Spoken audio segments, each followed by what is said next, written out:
أعوذ بالله من الشيطان الرجيم. بسم الله الرحمن الرحيم. والوالدات يرضعن أولادهن حولين كاملين لمن أراد أن يتم الرضاعة وعلى المولود له رزقهن وكسوتهن بالمعروف لا تكلف نفس إلا وسعها لا تضار والدة بولدها ولا مولود له بولده وعلى الوارث مثل ذلك فإن أرادا فصالا عن تراض منهما وتشاور فلا جناح عليهما وإن أردتم أن تسترضعوا أولادكم فلا جناح عليكم إذا سلمتم ما آتيتم بالمعروف واتقوا الله واعلموا أن الله بما تعملون بصير. صدق الله العظيم.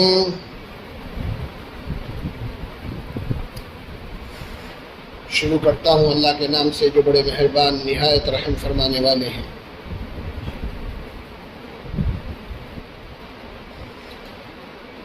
پچھلی آیتوں میں طلاق کے احکام کا بیان تھا. طلاق کے کچھ اہم مسائل بیان کیے گئے. گزشتہ کئی ہفتوں سے یہی سلسلہ چل رہا ہے اور آگے کی آیتوں میں بھی طلاق کے مسائل آ رہے ہیں، عدت کے مسائل آ رہے ہیں. یہ آیت جو میں نے ابھی تلاوت کی، اس کے اندر بچے کو دودھ پلانے کے احکام اور قانون اللہ نے بیان فرمائے.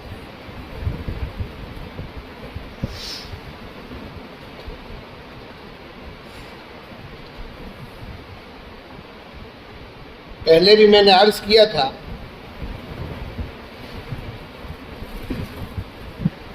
کہ قرآن کریم یہ کتاب حکیم، اللہ کا یہ کلام ہمارا دستور زندگی اور دستور حیات ہے، پوری زندگی کا دستور ہے.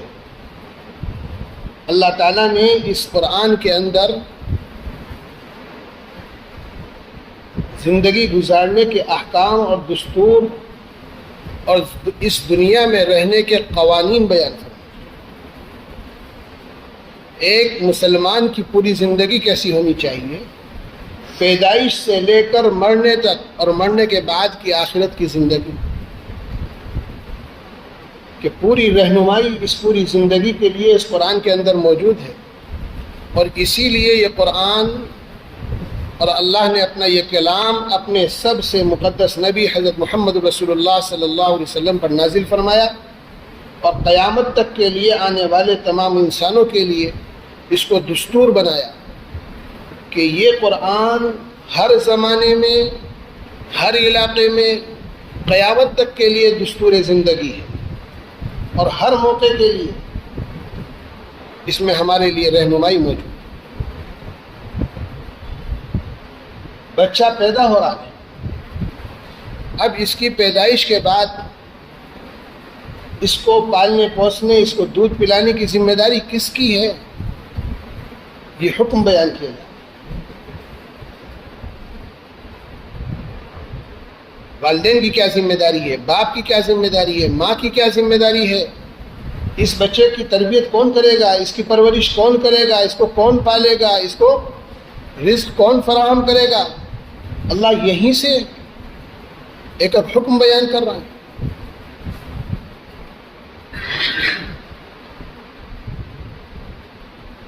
تو میں عرض یہ کر رہا تھا کہ اوپر کی آیتوں میں گزشتہ ہفتے بھی اور اس سے پہلے بھی آپ نے طلاق کے احکامات اور ان کا بیان سنا. اب اس آیت کے اندر بچے کو دودھ پلانے کے کچھ ضروری احکام اللہ نے بیان فرمائے کہ ایک مسئلہ کیا ہوتا ہے، خدا نخواستہ اگر طلاق ہو گئی، میاں اور بیوی میں جدائیگی ہو گئی، تو اگر بچہ چھوٹا ہے، گود میں ہے، دودھ پلانے کا زمانہ ہے، تو اب اس بچے کا کیا ہوگا؟ ایک اہم مسئلہ ہے کہ نہیں ہے؟ اس بچے کا اب کیا ہوگا؟ اس کی پرورش کیسے ہوگی؟ کس کی ذمہ داری ہے؟ اللہ تعالیٰ یہاں اس کو بیان فرماتا کہ طلاق کی آیات کے بیچ میں بچے کی رضاعت اور اس کو دودھ پلانے کی ذمہ داری کو یاد دلا رہے ہیں۔ والوالدات یرضعن اولادہن حولین کاملین، پہلے بالکل ایک عام حکم اللہ نے بیان فرمایا، بالکل عام حکم اللہ بیان فرما رہے ہیں سب کے لیے، تمام والدینوں کے لیے، بچے کے ماں باپ کے لیے، طلاق ہو یا نہ ہو سب کو اس پر عمل کرنا ہے، بالکل ایک عام حکم ہے۔ والوالدات یرضعن اولادہن حولین کاملین، اور مائیں اپنے بچوں کو 2 سال مکمل دودھ پلایا کریں۔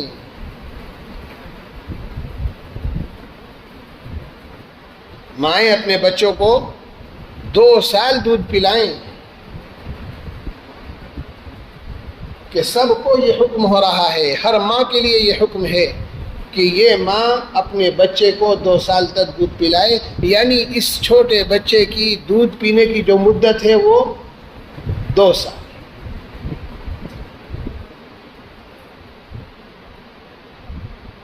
2 سال تک ماں اپنے بچے کو دودھ پلائے گی، یہ ماں کی ذمہ داری قرار دی قرآن نے کہ یہ ماں کی ذمہ داری ہے کہ وہ اپنے بچے کو دودھ پلائے۔ والوالدات یرضعن اولادہن، کہ مائیں اپنے بچوں کو 2 سال مکمل دودھ پلائیں، حولین کاملین، کہ ایک چھوٹا بچہ، ایک چھوٹا سا بچہ کہ پیدائش کے بعد سے اس کی ماں کی ذمہ داری ہے وہ اس کو دودھ پلائے، اس کو غذا فراہم کرے۔ اللہ نے اس کی غذا ماں کے اندر رکھ دی ہے کہ ماں کے دودھ سے زیادہ مفید اس بچے کے لیے کوئی چیز نہیں۔ آج کی میڈیکل سائنس بھی یہی کہتے کہ سب سے زیادہ مفید اور سب سے زیادہ اس بچے کی نشو و نما کے لیے ضروری چیز ماں کا دودھ۔ تو ماں کی ذمہ داری قرار دی کہ یہ مائیں اپنے ان بچوں کو دودھ پلائیں 2 سال تک۔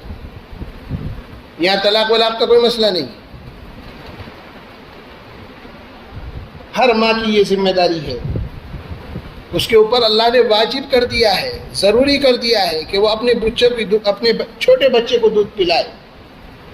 اور کب تک پلائے؟ کہ زیادہ سے زیادہ اس کی مدت بیان کر دی گئی کہ زیادہ سے زیادہ اس کی مدت حولین کاملین 2 سال، کہ 2 سال ہونے سے پہلے پہلے آہستہ آہستہ اس کو عادت ڈال دینی چاہیے دوسرے دودھ کی، دوسری غذاؤں کی، اور 2 سال کے بعد پھر دودھ نہیں پلانا۔ ہاں 2 سال تک بچے کا حق ہے، 2 سال تک بچے کا حق ہے ماں کے اوپر کہ ماں اس کو دودھ پلائے۔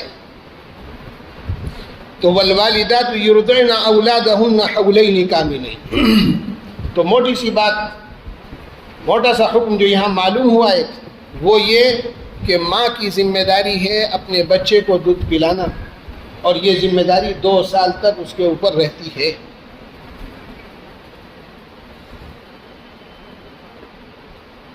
اب دیکھیے کہ اگر کوئی ماں اس مدت میں دودھ نہیں پلا رہی ہے، شوہر سے جھگڑا ہو گیا ہے، خدا نخواستہ سسرال میں کوئی بات ایسی ہو گئی ناگوار کہ ماں جو ہے اینٹ کے بیٹھ گئی ہے کہ بچہ تو باپ کا ہے، اسی کے پاس رہے گا، میں کیوں اس کو دودھ پلاؤں، یہ ماں گناہ گار ہے۔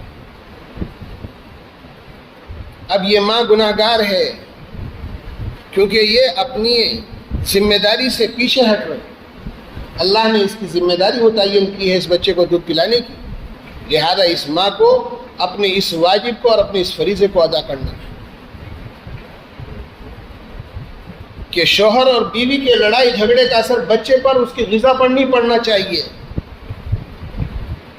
کہ آپس میں اگر کوئی بات ہے تو اس کو حل کرو، خاندان کے لوگ حل کریں، اس بچے کا نقصان نہیں ہونا چاہیے، اس کو اس کے وقت پر اس کی غذا ملنی چاہیے۔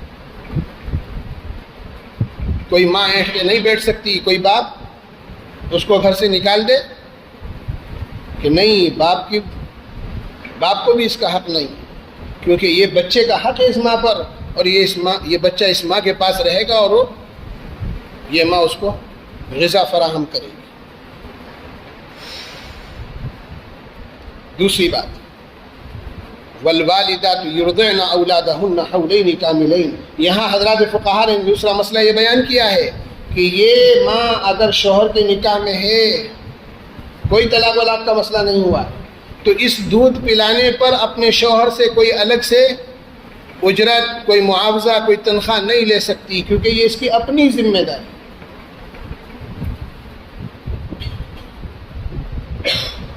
کہ اللہ نے اس کی ذمہ داری بنا دی ہے، لہذا یہ تو اس کو اللہ کی طرف سے مقرر کیا ہوا اس کا فریضہ ہے جو اس کو انجام دینا ہے۔ اس دودھ پلانے پر الگ سے کوئی اجرت، کوئی معاوضہ، کوئی تنخواہ، اس کا مطالبہ بچے کی ماں نہیں کر سکتی۔ ہاں، بحیثیت بیوی کے، وہ کیونکہ شوہر کی بیوی بھی ہے، تو بیوی کی حیثیت سے جو اس کا نان نفقہ، اس کے اخراجات شوہر کے ذمہ میں واجب ہے، شوہر وہ ادا کرے گا، وہ معاف نہیں ہوں گے، کہ بیوی کی حیثیت سے شوہر پر جو ذمہ داری ہے، پہلے بھی ان حقوق کا بیان ہو چکا ہے کہ اس شوہر پر اپنی استطاعت کے مطابق، اپنی آمدنی کے مطابق اپنی بیوی کو خرچہ دینا لازم ہے، وہ خرچہ دے گا، نان نفقہ دے گا، اس کو گزارے کے لیے زندگی کی ضروریات جو ہے وہ فراہم کرنا یہ شوہر کی ذمہ داری، وہ اپنی جگہ پر ہے، لیکن اس سے ہٹ کر جو اس کا نان و نفقہ ہے، جو اس کے اخراجات ہیں وہ شوہر پورے کر رہا ہے، اس کے کپڑے لتوں کی ضرورت پوری کر رہا ہے، اس کو رہنے کے لیے مکان، یہ سب تو شوہر کے ذمہ ہے، لیکن الگ سے بیوی یہ مطالبہ کرنے لگے، بچے کی ماں یہ مطالبہ کرنے لگے دودھ پلانے کی اجرت بھی مجھے دو الگ سے، تو یہ جائز نہیں، تو دو چیزیں الگ الگ ہو گئی۔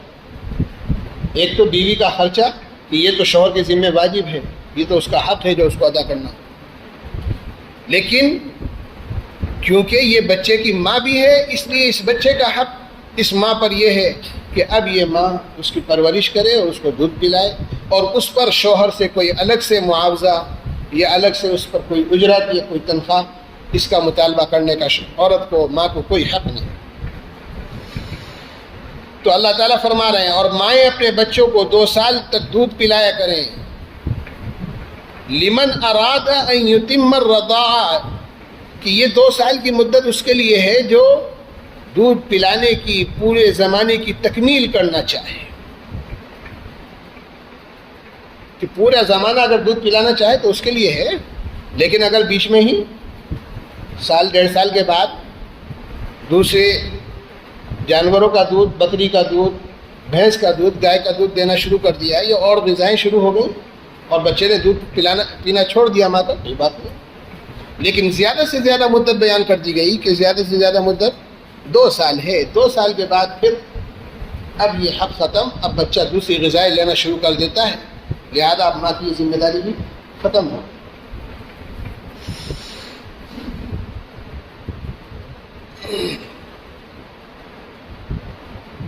وَعَلَى الْمَوْلُودِ لَهُ رِزْقُهُنَّ وَكِسْوَتُهُنَّ بِالْمَعْرُوفِ، وَعَلَى الْمَوْلُودِ لَهُ رِزْقُهُنَّ وَكِسْوَتُهُنَّ بِالْمَعْرُوفِ، اور ان ماؤں کا کھانا اور کپڑا، ان ماؤں کا کھانا کہ پورے دن کا کھانا، غذا، کپڑا، پہننے کے کپڑے، اوڑھنے بچھونے کے کپڑے، جو ضروریات زندگی ہیں، کہ ان ماؤں کا کھانا اور کپڑا قاعدے کے موافق کس کے ذمہ ہے؟ کس کے ذمہ ہے؟ اس بچے کے باپ کے ذمہ، شوہر کے ذمہ، کہ شوہر کے ذمہ، اس بچے کے باپ کے ذمہ کیا حق ہے کہ وہ ان ماؤں کو غذا اور رزق فراہم کریں، پورے دن کا جو کھانا ہوتا ہے وہ شوہر کے ذمہ ہے، اس بچے کے باپ کے ذمہ ہے، اور پہننے کے لیے جو ضروری کپڑے ہیں ان کا انتظام کرنا یہ شوہر کے ذمہ ہے۔ دونوں کے حق الگ الگ بیان کر دیے، دونوں کے حق الگ الگ بالکل واضح کر کر بیان کر دیا قرآن نے۔ کیا کہ اس بچے کی غذا اور اس بچے کو دودھ پلانا یہ تو ماں کی ذمہ داری ہے، لیکن اس ماں کی ذمہ داری کون پوری کرے گا؟ جب اس کو کھانے کو ملے گا تبھی تو یہ بچے کو دودھ پلائے گی، اس کو بھی تو رزق ملنا چاہیے، اس کو بھی تو غذا پوری ملے گی دن میں، تبھی تو یہ بچے کا پیٹ بھرے گی۔ لہذا اس کی ذمہ داری اس بچے کا جو باپ ہے، اس بچے کا جو باپ ہے اس کے ذمہ ہے کہ وہ اس ماں کو، اس بچے کی ماں کو، اپنی اس بیوی کو، اگر بیوی ہے اور اگر خدا نخواستہ طلاق دے دی ہے، عدت میں ہے تو بھی، تب بھی یہی حکم ہے کہ اب اس بچے کی ماں کو رزق فراہم کرنا اور ان کو کپڑے فراہم کرنا بھلے طریقے سے، قاعدے کے موافق، معروف طریقے سے، جو عرف ہے اس کے اعتبار سے، اپنی استطاعت کے مطابق یہ ادا کرنا، یہ شوہر کی ذمہ داری قرار دے دی گئی، شوہر کے ذمہ واجب کر دیا گیا، باپ کے ذمہ واجب کر دیا کہ وہ رضاعت کے زمانے کا، کہ اس پورے زمانے میں ان ماؤں کا خرچہ ادا کرے۔ اب اگر بیوی ہے تو بیوی کی حیثیت سے جو نان و نفقہ ہے وہ دے رہا ہے، وہی اس میں شامل ہو گیا۔ بیوی کی حیثیت سے جو نان و نفقہ دے رہا ہے اور خرچے گھر کے اٹھا رہا ہے وہ اس میں شامل ہو گیا۔ اور اگر خدا نخواستہ طلاق کا مسئلہ پیش آ گیا، جس کے احکام پہلے بیان ہو چکے، تو پھر بچہ چھوٹا ہے، بچہ چھوٹا ہے، بچہ کہاں جائے گا؟ بچہ کہاں جائے گا؟ ظاہر ہے بچہ تو باپ کا ہے، لیکن اس کو سنبھالے گا کون؟ ماں کی گود کی ضرورت ہے اسے، اس کو ماں کی گود کی ضرورت ہے، اللہ نے اس کی غذا وہاں رکھی ہے۔ لہذا یہ مطلقہ بیوی اس بچے کو دودھ پلائے گی۔ اب کیونکہ یہ اگر یہ عدت میں ہے تو عدت کے زمانے کا نان و نفقہ وہ دے رہا ہے اس کو، عدت گزر گئی لیکن بچہ ابھی چھوٹا ہے تو ابھی تو اس کو سنبھالنا ہے، ماں ہی کو سنبھالنا ہے۔ تو اب عدت کے بعد جو ماں اس کو دودھ پلا رہی ہے اور اس کو سنبھال رہی ہے، رزقہن و کسوتہن بالمعروف، اس بچے کا جو باپ، جو پہلا شوہر تھا اب شوہر نہیں رہا، وہ طلاق دے چکا ہے، لیکن بچے کا باپ تو ہے نا، بچہ تو اسی کا ہے، جب بچہ اسی کا ہے تو اس کی ذمہ داری تو باپ ہی اٹھائے گا نا۔ لہذا اب یہ ماں جو ہے یہ مطالبہ کر سکتی ہے، کیونکہ نان و نفقہ تو اب شوہر کے ذمہ رہا نہیں، طلاق ہو گئی ہے، دونوں الگ الگ ہو گئے، دونوں ایک دوسرے کے لیے اجنبی بن گئے، لہذا اب شوہر کے ذمہ شوہر ہے ہی نہیں تو نان و نفقہ کیسا؟ اب تو دونوں اجنبی ہیں، لیکن بچہ کیونکہ اس ماں کی گود میں پل رہا ہے، لہذا اب اس ماں کو حق ہے کہ وہ مطالبہ کرے کہ دودھ پلانے کی مدت اجرت مجھے دو، میں تمہارے بچے کو دودھ پلا رہی ہوں، اس کو پال پوس رہی ہوں، اس کا خرچہ اٹھاؤ۔ مطالبہ کر سکتی ہے، بالکل اس کا حق ہے اب، اور شوہر کو وہ دینا پڑے گا، لیکن کتنا؟ بالمعروف، شوہر اپنی استطاعت کے مطابق بھلے طریقے سے، جو عرف میں، جو ان کے خاندان کا عرف ہے، جو ایک عام طریقہ ہے اس کے مطابق بھلے طریقے سے ماں مطالبہ کرے، شوہر اس مطالبے کو پورا کر لے۔ یعنی اگر شوہر غریب ہے، باپ غریب ہے اس بچے کا، تو وہ اتنا مطالبہ نہیں کر سکتی جو اس کی دینے سے باہر ہو، اس کی استطاعت سے باہر ہو، اتنا ہی مطالبہ قابل قبول ہوگا جتنا وہ دے سکتا ہے بسہولت اور آسانی کے ساتھ۔ تو وَعَلَى الْمَوْلُودِ لَهُ رِزْقُهُنَّ وَكِسْوَتُهُنَّ بِالْمَعْرُوفِ، اور جس کا بچہ ہے یعنی باپ ہی کا تو ہوتا ہے بچہ، لیکن یہاں والد کا لفظ استعمال کرنے کے بجائے اللہ تعالیٰ نے ایک دوسرا لفظ استعمال کیا، المولود لہ، یعنی وہ جس کا بچہ ہے، یعنی باپ کے دل میں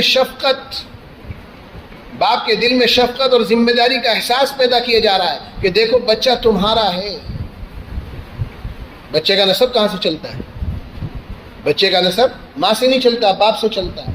بچے کو پالنے پوسنے کی ذمہ داری باپ کی ہوتی ہے، بچوں کے اخراجات باپ کے ذمہ ہوتے ہیں، ماں کے ذمہ نہیں ہوتے۔ لہٰذا باپ کے اندر ذمہ داری کا احساس پیدا کیا جا رہا ہے، ایک لفظ لا کر، دیکھو یہ بچہ تمہارا ہے، جب وہ تمہارا ہے تو اس کی پرورش کی ساری ذمہ داری اب تمہاری ہے۔ وَعَلَى الْمَوْلُودِ لَهُ، کہ یہ بچہ جب تمہارا ہے تو اسے اپنا بچہ سمجھو۔ اگر خدا نہ خواستہ اس کی ماں چلی گئی ہے یا طلاق کا مسئلہ پیش آ گیا ہے تو اب بچے سے الغرض نہیں ہو سکتا باپ، بلکہ اس بچے کی ساری ذمہ داری اس باپ کے اوپر ہے، وہ اس کے اخراجات کا انتظام کرے۔ اس کی ماں اگر اس کو دودھ پلا رہی ہے تو اس زمانے کی اجرت اور اس زمانے کا معاوضہ یہ باپ کے ذمہ ہے، وہ ادا کرے۔ بات واضح ہو گئی نا؟ وَعَلَى الْمَوْلُودِ لَهُ رِزْقُهُنَّ وَكِسْوَتُهُنَّ بِالْمَعْرُوفِ، اور جس کا بچہ ہے یعنی باپ، اس کے ذمہ ہے ان ماؤں کا کھانا اور کپڑا قاعدے کے مطابق، بالمعروف، مناسب طریقے سے، بالمعروف۔ ایک جامع لفظ اللہ نے استعمال کر دیا کہ ماں ضرورت سے زائد کا مطالبہ نہیں کر سکتی اور باپ ہاتھ کھینچ کر اس طرح دے کہ اس میں اس کا گزر بسر نہ ہو سکے، دونوں پر بندش لگا دی۔ بھلے طریقے سے، اچھے انداز سے، ایک معروف طریقے سے باپ خرچہ دے اور معروف طریقے سے ہی اس بچے کی ماں مطالبہ کرے۔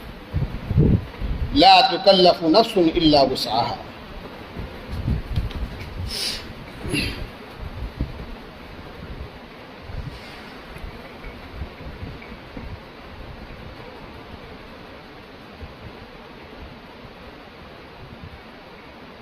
لا تکلف نفس الا وسعها، کسی شخص کو حکم نہیں دیا جاتا مگر اس کی برداشت کے مطابق۔ لا تکلف نفس الا وسعها، قرآن نے کئی جگہ اس طرح کا اعلان کیا، لا تکلف نفس الا وسعها، کسی شخص کو کوئی حکم ایسا نہیں دیا جاتا جو اس کی ہمت سے، اس کی برداشت سے، اس کی استطاعت سے باہر۔ اللہ تعالیٰ ہمارے خالق ہیں، ہمارے رب ہیں، ہمارے پیدا کرنے والے ہیں، ہماری صلاحیتوں کو خوب اچھی طرح جانتے ہیں۔ اللہ نے ہم کو جیسا بنایا، جو صلاحیتیں ہمارے اندر رکھی، جو استطاعت اور قدرت ہمارے اندر رکھی، اللہ اس سے خوب واقف ہیں، ہمارے مزاج سے بھی اللہ واقف ہے۔ تو اللہ تعالیٰ فرما رہے ہیں کہ ہم کسی کو بھی اس کی استطاعت سے زیادہ کا مکلف نہیں کرتے ہیں، جتنی ہمت انسان کے اندر ہے اسی کے بقدر احکام ان پر نافذ کرتے ہیں، اور اس کا مطالبہ اس سے کہ ہر انسان سے، کہ اللہ تعالیٰ انسانوں سے جب احکام کا مطالبہ کرتے ہیں، حقوق کی ادائیگی کا مطالبہ کرتے ہیں، تو وہ انسان کی استطاعت اور اس کے حوصلے سے باہر نہیں ہوتا بلکہ اس کے اندر ہوتا ہے۔ کہ اس آیت کا ایک مفہوم یہ بھی ہے کہ باپ اگر مالدار ہے، شوہر اگر مالدار ہے تو اپنی مالداری اور اپنی استطاعت کے مطابق خرچ کرے، اپنی بیوی پر، بچوں پر، چھوٹے بچے پر، اس کی ماں پر، اس کے مطابق خرچہ دے۔ بھائی اگر میں مالدار ہوں تو میں اپنی بیوی کو خرچہ اپنی حیثیت سے دوں گا، اور میں اگر غریب ہوں تو اپنی بیوی کو خرچہ اسی اعتبار سے دوں گا۔ کہ ایک مالدار آدمی ہے، لکھپتی آدمی ہے، لاکھوں کماتا ہے، وہ بھی اپنی بیوی کو 1000 روپے خرچہ دے مہینے میں، یہ کیسے ہو جائے گا؟ جیسی اس کی قدرت ہے، جیسی استطاعت ہے، ویسا خرچہ دے۔ اور ایک بیچارہ ذرا غریب آدمی ہے، کمزور آدمی ہے، آمدنی کے ذرائع نہیں ہے، محنت مزدوری کر رہا ہے، تو اس کو پابند نہیں کیا جا سکتا کہ وہ مالداروں کی طرح گھر میں بیوی کو خرچہ دے، نہیں، بلکہ ہر ایک شخص اپنی استطاعت، اپنی قدرت کے موافق کہ بیوی کا جو حق ہے وہ اس کو ادا کرے۔ اسی طرح بچے کی پرورش کا جو ذمہ داری ہے، اگر طلاق کا مسئلہ پیش آ گیا ہے اور ماں اب الگ ہو گئی ہے، شوہر الگ ہو چکا ہے، میاں بیوی میں جدائیگی ہو چکی ہے، تو پھر اس بچے کی پرورش کی وجہ سے جو اس کو نفقہ دینا ہے وہ بھی اسی اعتبار سے دے گا۔ مالدار ہے تو اس کے اعتبار سے دے گا، غریب ہے تو اس کے اعتبار سے دے گا۔ لا تکلف نفس الا وسعها، اسی لیے نفقے کے سلسلے میں، بیوی کے خرچ کے سلسلے میں، بیوی کے گزارے اور بھتے کے سلسلے میں قرآن نے، یہ شریعت نے کوئی حد متعین نہیں کہ اتنا دینا ہے، اتنا روپیہ دینا ہے، یہ اتنی چاندی دینی ہے، یہ اتنا سونا، نہیں، یہ تو وسعت کے اوپر چھوڑ دیا گیا. یہ تو انسان کی اپنی جو حیثیت ہے اس کے اوپر چھوڑ دیا کہ مالدار اپنی حیثیت کے اعتبار سے دے، غریب اپنی حیثیت کے اعتبار سے دے. تو لا تکلف نفس الا وسعها. اسی طرح ایک مطلب اس آیت کا یہ بھی ہے کہ اللہ تعالیٰ ایسے احکامات ہمارے اوپر نہیں نافذ فرماتے جن کو ہم نہ کر سکیں، بلکہ اللہ نے جو احکامات عمل کرنے کے لیے ہمیں دیے ہیں وہ سب ہماری صلاحیت اور قدرت کے اندر ہیں. ہاں اگر کوئی عمل ہی نہ کرنا چاہے تو پھر ہزار بہانے، پھر تو بہانے تلاش کرتا ہی ہے. لیکن شریعت کا کوئی بھی حکم ایسا نہیں ہے جو انسان کی قدرت سے باہر. اللہ نے جو احکامات دیے ہیں وہ بالکل انسان کے مزاج کے اعتبار سے، اس کی قدرت کے اعتبار سے نافذ ہونا ہے. لا تضار والدۃ بولدها ولا مولود له بولده. لا تضار والدۃ بولدها ولا مولود له بولده. کسی ماں کو تکلیف نہیں پہنچانا چاہیے اس کے بچے کی وجہ سے، اور نہ کسی باپ کو تکلیف دینی چاہیے اس کے بچے کی وجہ سے. کسی ماں کو اس کے بچے کی وجہ سے تکلیف نہیں دی جا سکتی، اور نہ کسی باپ کو اس کے بچے کی وجہ سے تکلیف میں مبتلا کیا جا سکتا ہے، بلکہ دونوں کے حقوق اللہ نے کھول کھول کر بیان فرما دیا. کیا مطلب؟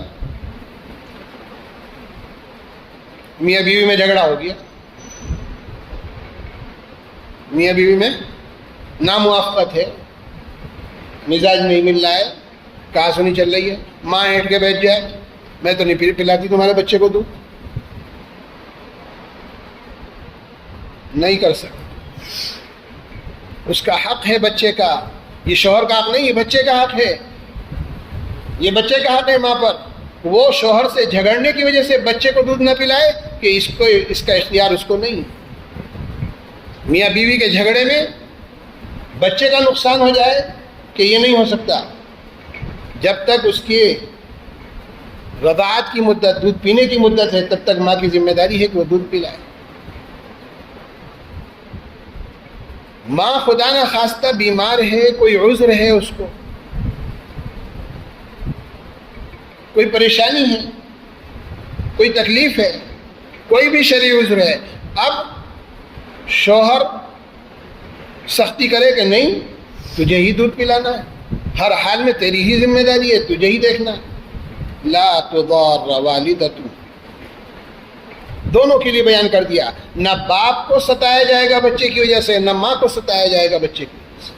نہ باپ کو تکلیف دی جائے گی بچے کی وجہ سے، نہ ماں کو تکلیف دی جائے گی. کہ شوہر زیادتی نہیں کر سکتا، زبردستی نہیں کر سکتا. اگر ماں کے پاس کوئی شرعی عذر ہے کہ اس کا دودھ بچے کے لیے نقصان دہ ہے، یا وہ خود کمزور ہے اور بیمار ہے، نہیں دودھ پلا سکتی، ایسے میں شوہر اس پر زیادتی کرے اور ظلم کرے اور اس کو مجبور کرے کہ نہیں تجھ کو ہی بچے کو دودھ پلانا ہے، کہ نہیں، اب نہیں. اگر اس کے پاس کوئی شرعی عذر ہے اس ماں کے پاس، تو پھر اب باپ کی ذمہ داری ہے کہ اس بچے کے دودھ کا انتظام کرے. ہاں یہ مسئلہ یہاں بیان کیا ہے کہ ماں تو دودھ پلانے سے معذور ہے، مجبور ہے، کوئی شرعی عذر اس کے پاس ہے، کوئی تکلیف ہے، کچھ بھی، کوئی بھی پریشانی. تو اب باپ کی ذمہ داری ہے کہ اس بچے کی پرورش کا، اس کے دودھ کا، اس کے غذا کا انتظام کرے. کسی انا کو رکھے، کسی دایا کو رکھے، اس سے دودھ پلوائے، یا اور طریقہ اختیار کرے. اب یہ باپ کی ذمہ داری ہو جاتی ہے، اب یہ ماں کی نہیں. بچہ کس کا ہے؟ وَعَلَى الْمَوْلُودِ لَهُ. بچہ جس کا ہے، باپ یعنی باپ کی اب ذمہ داری ہے کہ وہ انتظام کرے، کسی انا کا، کسی دایا کا، اس کا خرچہ ان کو برداشت کرے اور اس بچے کے دودھ کا انتظام کرے. کچھ بھی ہو سکتا ہے نا، معاشرہ ہمارا ایسا ہی ہے، کبھی کوئی مسئلہ ہے، کبھی کوئی مسئلہ ہے، کبھی اللہ تعالیٰ تو ہر موقع کے لیے حکم عطا فرما رہے ہیں. میں یہی بات تو عرض کر رہا ہوں بار بار کہ یہ قرآن مقدس کتاب ہے، اللہ کا کلام ہے، اس کی اپنی برکتیں ہیں، یہ سب اپنی جگہ ہے، لیکن یہ زندگی کا دستور بھی ہے، یہ عمل کرنے کے لیے احکامات کی کتاب ہے. یہ اس دنیا میں جینے کے لیے اور اس دھرتی پر زندگی گزارنے کے لیے اللہ نے ایک نظام ہم کو دیا. کہ بچے کی پیدائش سے لے کر ہمارے مرنے تک اور مرنے کے بعد کی آخری زندگی تک ہر جگہ کے لیے رہنمائی کرتا ہے. اسی لیے یہ کتاب، اسی لیے یہ قرآن 1450 سال ہو گئے ہیں، آج تک ایک حرف اور ایک لفظ کی کوئی تبدیلی نہ اس میں ہوئی ہے نہ قیامت تک ہوئی. ہر زمانے کے لیے یہ ہدایت کا ذریعہ ہے. لا تضار والدۃ بولدها ولا مولود له بولده.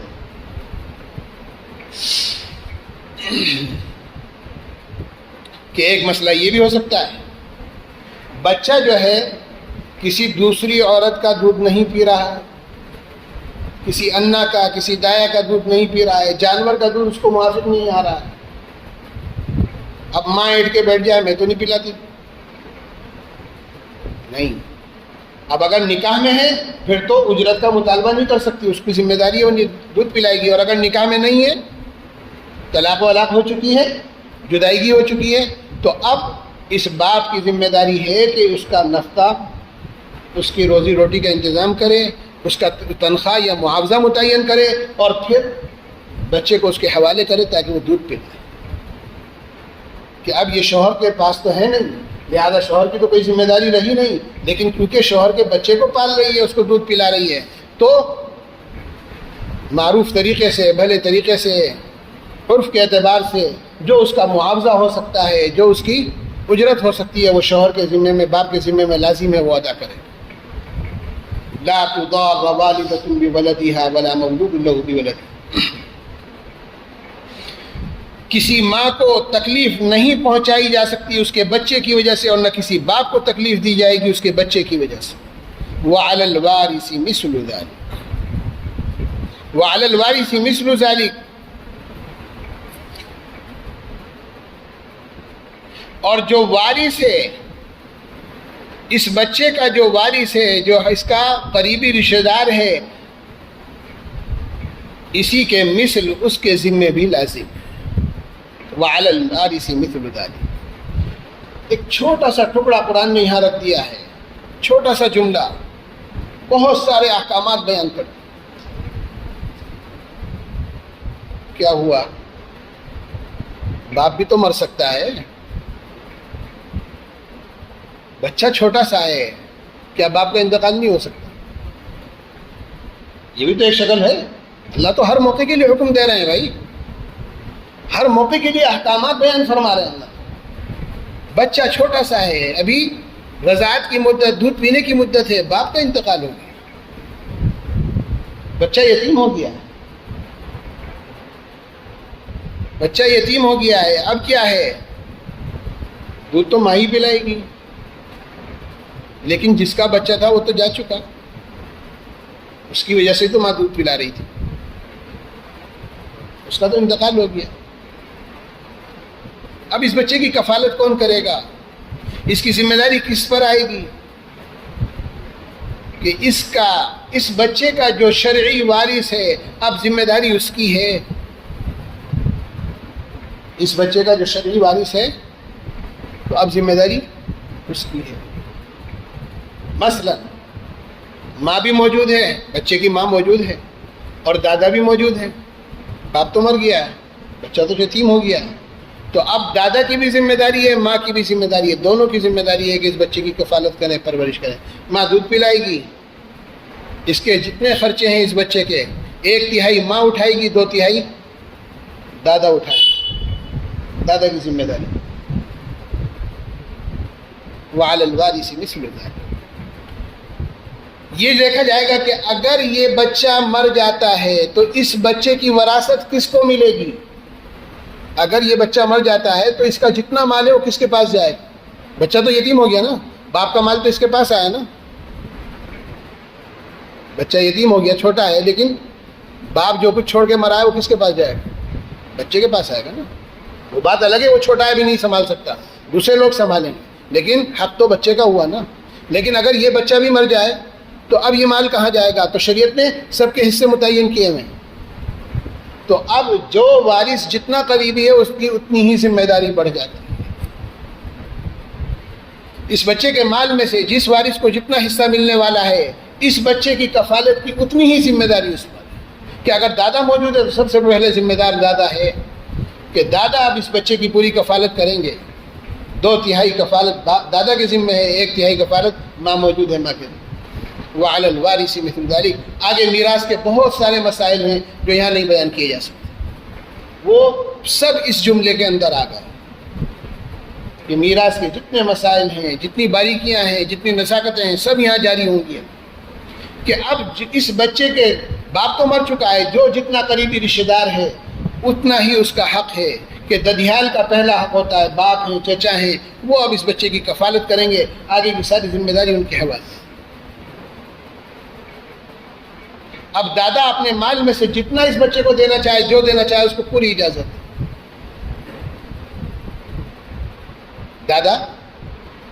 دادا کا جو کچھ مال ہے، جو کچھ گھر ہے، جو کچھ جائیداد ہے، جو کچھ باغ ہے، جو کچھ کاروبار ہے، جو کچھ زمین ہے، وہ چاہے اپنے بیٹوں کو دے یا نہ دے، پوتے کا حق اس کے ذمے میں آ چکا ہے.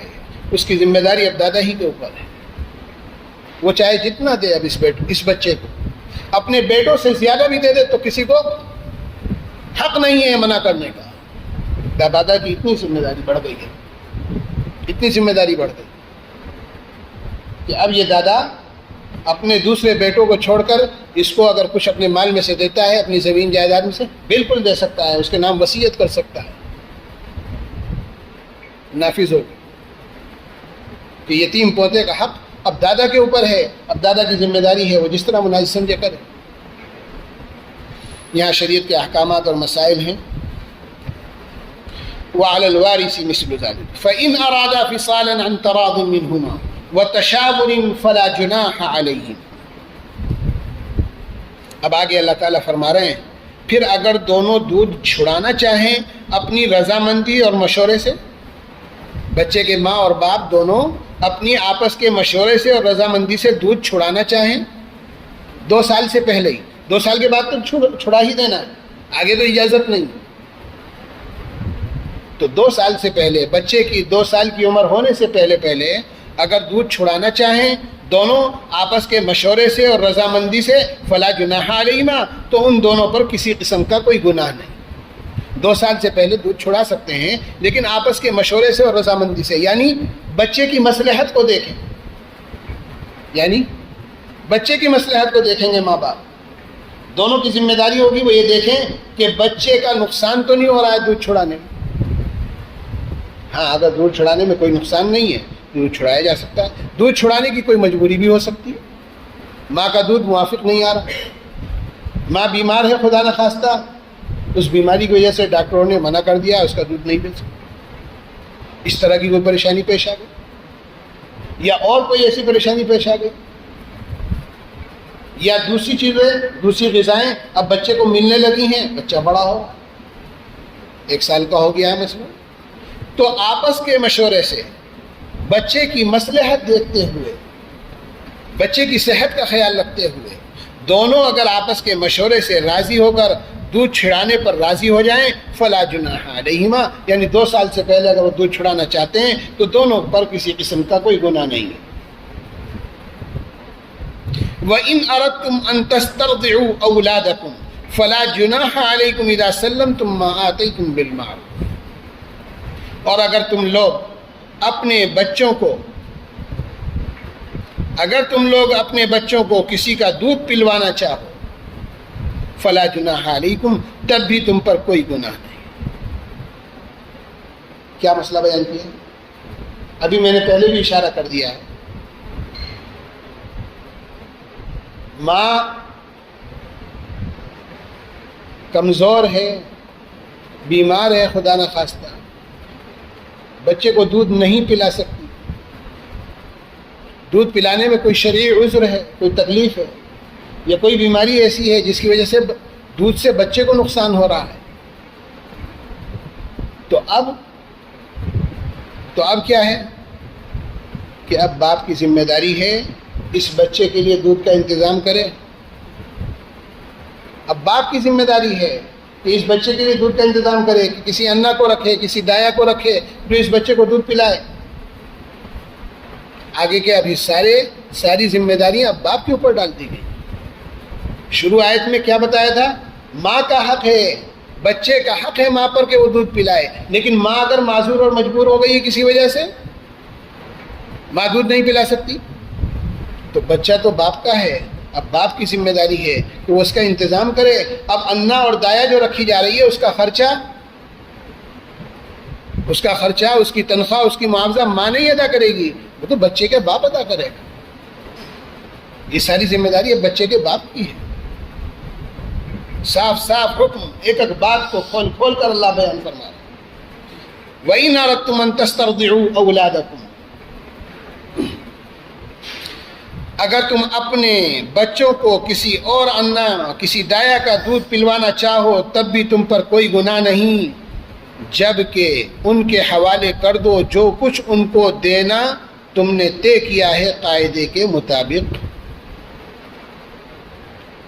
جو انا دودھ پلا رہی ہے، جو دایا دودھ پلا رہی ہے بچے کو، بچہ تو اس کا نہیں ہے، اس کو اجرت بھی تو ملنی چاہیے، اس کو معاوضہ ملنا چاہیے۔ اللہ تعالیٰ نے اس کا بھی انتظام فرما دیا کہ کسی کی اجرت ضائع ہو جائے، کسی کی محنت ضائع ہو جائے، اللہ تو ایک ایک چیز کا حساب رکھتے ہیں۔ تو فرما رہے ہیں کہ یہ اسی وقت جائز ہے جب تم ان کو ان کی اجرت دے دو۔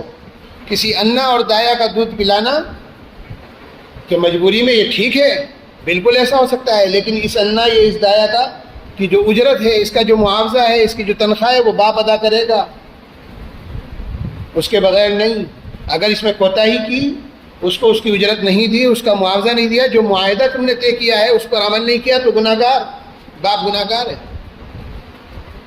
کیوں؟ اس لیے کہ بچے کی ساری ذمہ داری پرورش کی اصل تو باپ کی ہے، اصلاً تو باپ کی ہے۔ ہاں، ماں اگر صحیح ہے اور کوئی عذر نہیں ہے تو دودھ وہ پلائے، لیکن کوئی عذر ہے تو باپ کی ذمہ داری ہے وہ انتظام کرے، اور وہ اس میں کوتاہی کر رہا ہے تو گناہگار ہوگا۔ پیدا ہو رہا ہے بچہ، ماں باپ کو حقوق یاد دلائے جا رہے ہیں۔ قرآن ایک کتاب ہدایت کہ ہر موقع کے لیے ہمیں حکم دے رہا ہے اور ہمارے مسائل کو حل کر رہا ہے۔ وَإِنْ أَرَدْتُمْ أَن تَسْتَرْضِعُوا أَوْلَادَكُمْ فَلَا جُنَاحَ عَلَيْكُمْ إِذَا سَلَّمْتُمْ مَا آتَيْتُمْ بِالْمَعْرُوفِ، اگر تم لوگ اپنے بچوں کو کسی انا کا دودھ پلوانا چاہو تب بھی تم پر کوئی گناہ نہیں، جبکہ ان کے حوالے کر دو جو کچھ ان کو دینا طے کیا ہے قاعدے کے مطابق۔ وَاتَّقُوا اللَّهَ وَاعْلَمُوا أَنَّ اللَّهَ بِمَا تَعْمَلُونَ بَصِيرٌ، اور اللہ تعالیٰ سے ڈرتے رہو، اللہ تعالیٰ سے ڈرتے رہو، وَاعْلَمُوا، اور یقین رکھو اللہ تعالیٰ تمہارے کیے ہوئے کاموں کو خوب دیکھ رہا ہے۔ اللہ تعالیٰ خوب دیکھ رہا ہے جو کچھ تم کر رہے ہو، ہر عمل سے اللہ واقف ہے۔ اب یہ احکامات دینے کے بعد قرآن اپنے طریقے کے مطابق اللہ کا خوف اور اللہ کا ڈر ہمارے سامنے لے کر آ رہا ہے کہ اللہ سے ڈرو، کسی حکم کی سرتابی نہ ہو جائے، کسی حکم کی خلاف ورزی نہ ہو جائے، کہ اللہ کا خوف اور تقوی دل میں پیدا کرو، اور یہ یاد رکھو اور یقین کر لو اس بات کا کہ جو عمل بھی تم کر رہے، چھوٹا ہو یا بڑا، چھپ کر کر رہے ہو یا کھل کر، سب اللہ تعالیٰ دیکھ رہے ہیں۔ یہاں تک کہ دل میں اگر کوئی خیال اور پلاننگ بھی آ رہی ہے، اللہ اس سے بھی واقف، کہ انسان اللہ سے نہیں بچ سکتا۔ اللہ نے جو حقوق بیان کیے جن کے، ان کے حقوق کو توڑ کر، اور وہ یہ گھمنڈ کر کے بیٹھ جائے کہ میں جس طرح چاہے کروں، کہ نہیں، اللہ دیکھ رہے ہیں، آخرت میں حساب ہوگا، آخرت میں حساب ہوگا۔ اللہ کے کس حکم کو کب توڑا اللہ جانتے ہیں۔ اس لیے اللہ کے احکامات پر پورا عمل، جس طرح اللہ بیان فرما رہے ہیں اس طرح اللہ تعالی ہم سب کو عمل کی توفیق عطا فرمائے۔ وآخر دعوانا الحمدللہ رب العالمین۔